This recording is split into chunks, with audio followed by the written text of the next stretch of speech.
지구상에는 수많은 국가가 존재하지만 역사 속으로 사라진 나라들은 얼마나 될까요? 한때 강력한 힘을 자랑하며 세계를 호령했던 제국들, 독립국가로 번영했던 왕국들이 지금은 역사책 속에만 남아 있습니다. 로마 제국처럼 수백 년간 대륙을 지배했던 거대한 문명도 있었고, 텍사스 공화국처럼 단 9년간만 존재했던 짧은 국가도 있었죠.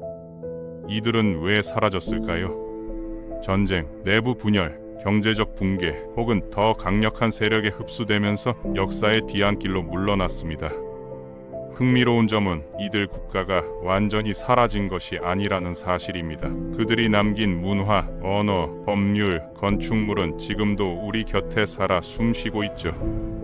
로마의 법체계는 현대 서양 법률의 기초가 되었고, 페르시아의 행정 시스템은 이후 여러 제국에 영향을 미쳤습니다. 오늘날 우리가 사용하는 많은 것들이 사실은 사라진 국가들의 유산인 셈이죠. 오늘은 역사 속으로 사라진 12개 국가의 이야기를 들려드리려 합니다.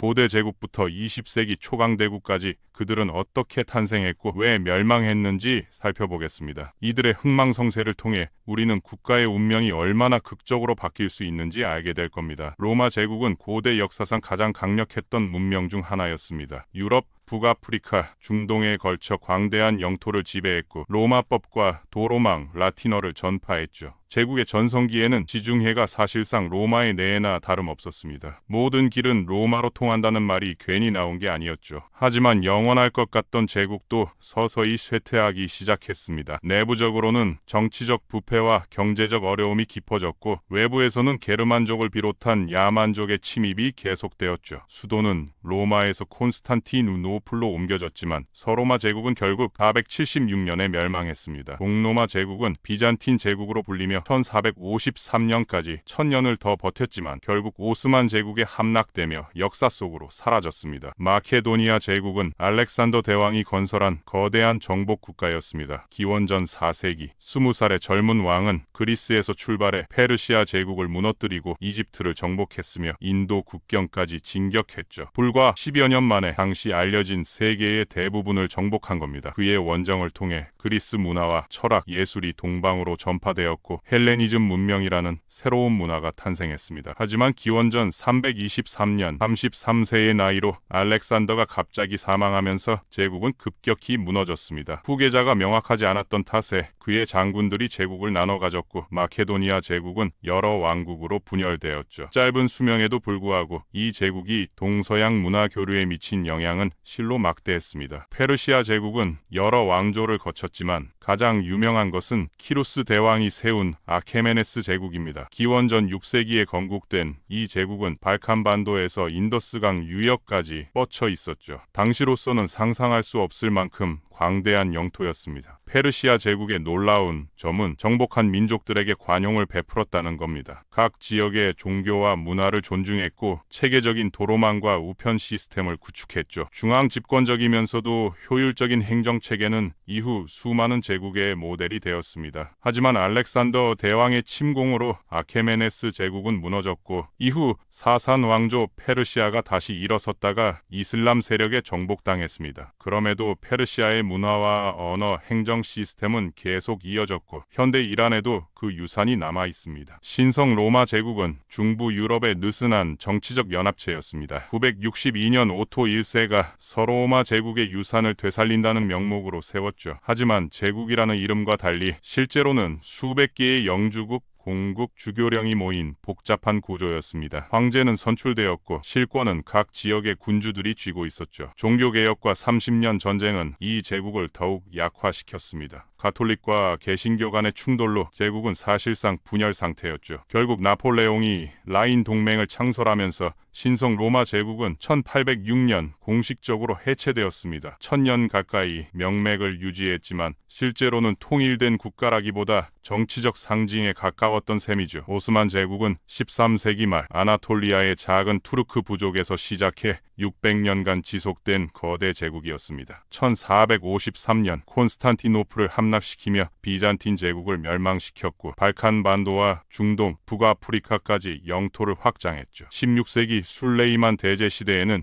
유럽의 심장부인 빈까지 위협할 정도로 강력했습니다. 오스만 제국은 다민족, 다종교 사회를 효과적으로 통치했습니다. 밀레트 제도를 통해 각 종교 공동체에 자치권을 부여했고 데부시름의 제도로 제국의 엘리트를 양성했죠. 하지만 18세기부터 서서히 쇠퇴하기 시작했습니다. 유럽 국가들의 산업화를 따라가지 못했고 내부적으로는 민족주의 운동이 일어났죠. 제1차 세계대전에서 패배한 후 1922년 술탄제가 폐지되었고 1923년 터키 공화국이 수립되며 오스만 제국은 완전히 역사 속으로 사라졌습니다. 하와이 왕국은 태평양의 작은 섬나라였지만 독립된 주권 국가였습니다. 1795년 카메하 2일세가 하와이 제도를 통일하며 왕국을 세웠고 입헌군 주제를 발전시켰죠. 19세기에는 영국, 프랑스, 미국 등과 외교 관계를 맺으며 국제사회에서 인정받는 독립국이었습니다. 하지만 미국 사탕수수 농장주들의 경제적 이익이 왕국의 운명을 바꿨습니다. 1893년 미국 해병대의 지원을 받은 사업가들이 쿠데타를 일으켜 릴리우 오칼란이 여왕을 폐위시켰죠. 여왕은 유혈 사태를 막기 위해 저항하지 않았고 하와이는 1898년 미국에 합병되었습니다. 1959년 미국의 50번째 주가 되었지만 하와이 원주민들 사이에서는 여전히 독립왕국의 기억이 살아있습니다. 텍사스 공화국은 1836년부터 1846년까지 단 9년간 존재했던 독립국가였습니다. 멕시코로부터 독립한 후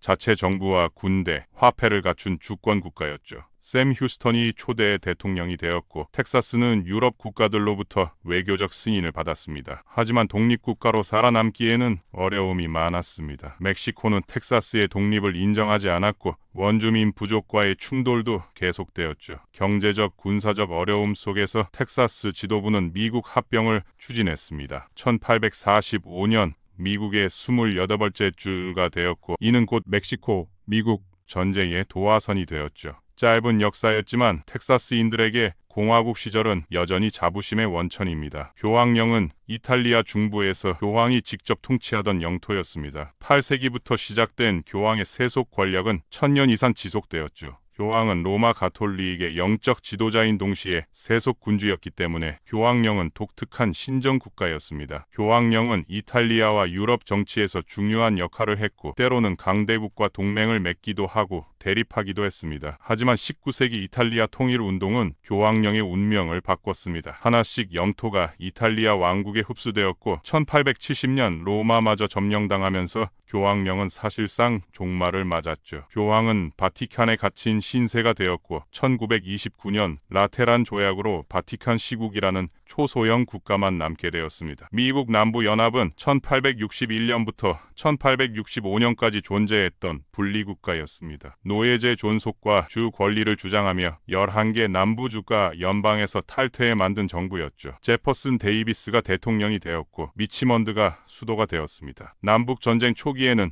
로버트 E. 리 장군의 뛰어난 전술로 북군을 여러 차례 물리쳤습니다. 하지만 북부의 압도적인 산업력과 인구, 자원을 당해낼 수 없었습니다. 국제적 승인도 받지 못했고 전쟁이 길어지면서 경제는 붕괴되었죠. 1865년 리 장군이 항복하면서 남부연합은 4년 만에 사라졌습니다. 노예제는 수정헌법 13조로 폐지되었고 남부는 재건 시대를 거쳐야 했죠. 남부연합은 여전히 미국 역사에서 가장 논쟁적인 시기로 남아 있습니다. 폴란드, 리투아니아 연방은 16세기부터 18세기까지 존재했던 이중 국가였습니다. 폴란드 왕국과 리투아니아 대공국이 연합해 만든 이 나라는 당시 유럽에서 가장 큰 국가 중 하나였죠. 독특한 선거 군주제와 귀족 민주주의로 운영되었는데 왕을 선출하는 시스템은 당시로서는 매우 진보적이었습니다. 하지만 이런 시스템은 점차 약점이 되었습니다. 귀족들의 거부권 제도인 자유거부권은 의회를 마비시켰고 강력한 중앙정부를 세우지 못했죠. 러시아, 프로이센,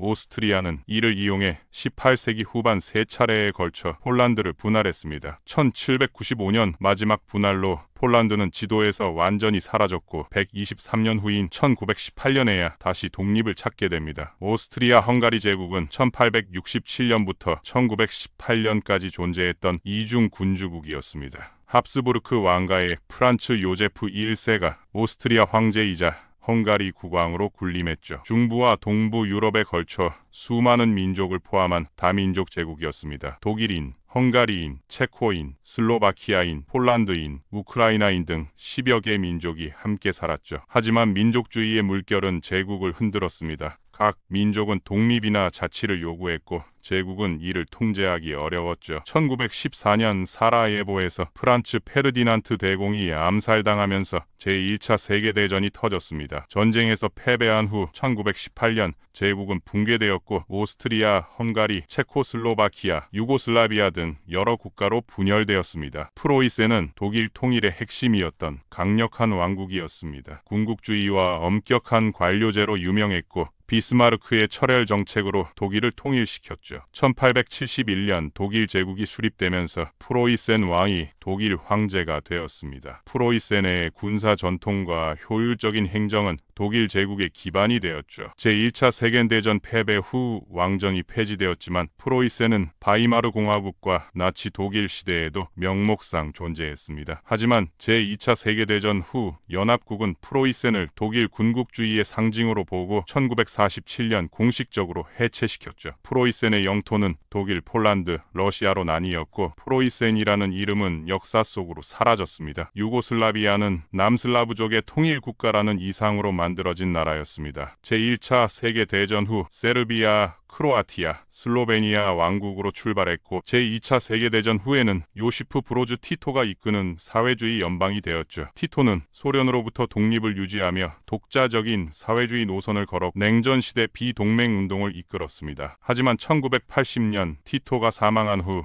민족 간 갈등이 표면화되었습니다. 1990년대 들어 슬로베니아, 크로아티아, 보스니아가 차례로 독립을 선언했고 이는 참혹한 내전으로 이어졌죠. 보스니아 전쟁에서는 인종 청소라는 끔찍한 범죄가 자행되었고 NATO가 군사 개입을 했습니다. 결국 유고슬라비아는 완전히 해체되어 여러 독립국가로 나뉘었습니다. 체코슬로바키아는 1918년 오스트리아 헝가리 제국 붕괴 후 체코인과 슬로바키아인이 세운 나라였습니다. 전강기에는 중부 유럽에서 가장 민주적이고 산업화된 국가였죠. 하지만 1938년 미넨 협정으로 주데텐란트를 나치 독일에 빼앗겼고 이듬해 독일에 점령당했습니다. 전쟁 후 재건되었지만 1948년 공산주의 쿠데타로 소련의 위성국이 되었습니다. 1968년 프라하의 봄이라는 자유화 시도가 있었지만 소련군의 침공으로 좌절되었죠. 1989년 벨벳 혁명으로 민주화되었고 1993년